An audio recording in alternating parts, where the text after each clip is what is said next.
చూసావా, నోటి మీద ఉన్న గాంధీ బొమ్మే నన్ను కాపాడింది కానీ మనం పెంచుకున్న అభిమానం కాదని ఇప్పటికైనా నమ్ముతావా?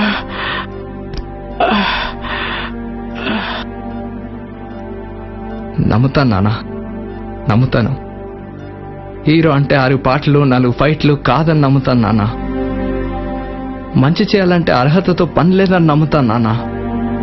కానీ ఇది పబ్లిక్ స్టంట్ కాదని ఇప్పటికైనా మీరు నమ్ముతారా నాన్న?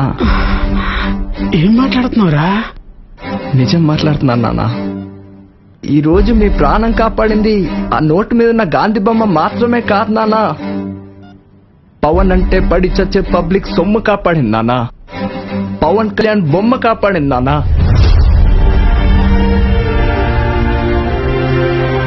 మీరు అడిగారు గుర్తుందా నాన్న?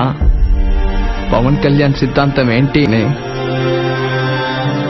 ఒక మనిషి ప్రాణం కాపాడడం కన్నా గొప్ప సిద్ధాంతం ఇంకేముంటుంది నాన్న?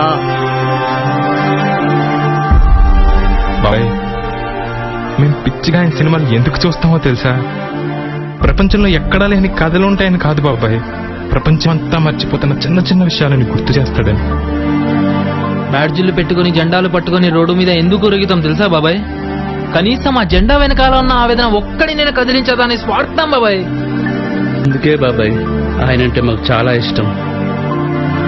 నాన్న, దేశభక్తి అంటే పండగ రోజు జెండాలు ఎగరడం కాదు నాన్న. మనుషుల్ని ప్రేమించడం, గౌరవించడం. ఇదేదో పవన్ కళ్యాణో చగువేరనో చెప్పలేదు నాన్న. దేశం అంటే మట్టి కాదు, ఈ దేశం అంటే మనుషులు అని మన గురుజాడ చెప్పారు నాన్న. ఆయన్ని పవన్ కళ్యాణ్ ఆదర్శంగా తీసుకున్నప్పుడు పవన్ కళ్యాణ్ని మేమెందుకు ఆదర్శంగా తీసుకోకూడదు నాన్న?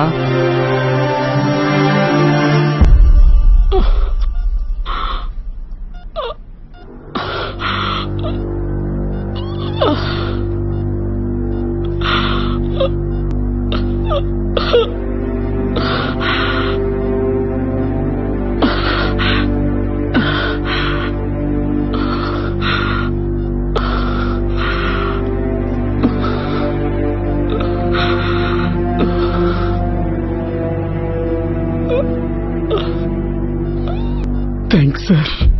సార్, గొప్పోడేం చెప్పినా గొప్పగా వింటారు సార్. అందుకైనా బాధ్యత తీసుకున్నారు, అందుకు మేము భాగం తీసుకున్నాం.